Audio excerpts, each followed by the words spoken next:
Isipin mo ito. May almusal, may itlog, may hotdog, pero walang kanin. Masaya ka pa rin ba? Dito sa Pilipinas, maraming tao ang sasagot ng hindi. Dahil kailangan ng kanin. Pero, bakit kaya? Bakit gustong-gusto ng mga Pilipino ang kanin? Tara, alamin natin. Dito sa Pilipinas, ang kanin ang pangunahing pagkain. Halos araw-araw ay may kanin. Sa umaga, may kanin. Sa tanghali, may kanin. At sa gabi, maraming mga Pilipino ang nagsasabing hindi pa sila busog kapag walang kanin. Kahit na madami namang ulam, wala pa rin. Gusto pa din talaga ng kanin. Mas masarap kumain kapag may kanin. Manok na may kanin, isda na may kanin, kahit na simpleng itlog ay mas masarap kapag may kanin. Minsan, ang ulam ay konti lang, pero dahil may kanin ay sapat na ang pagkain.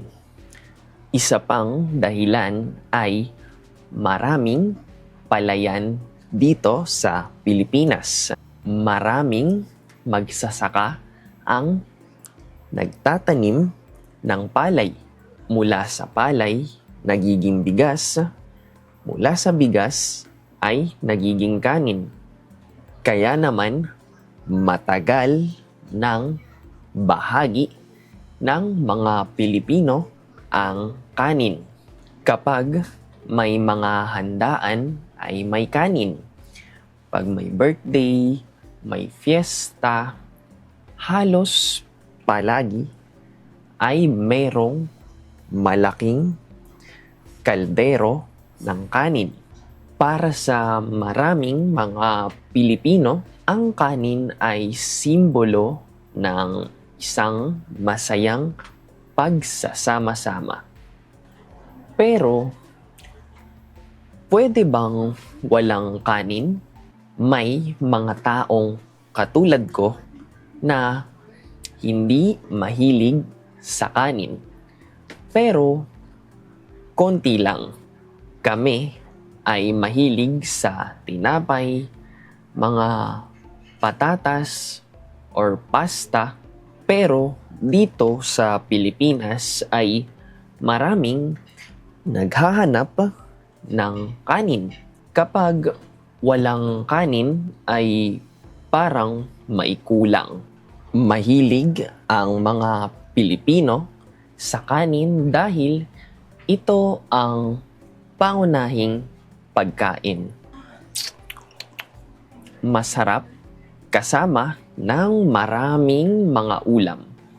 Bahagi rin ito ng kultura at ng mga masasayang alaala kasama ang pamilya.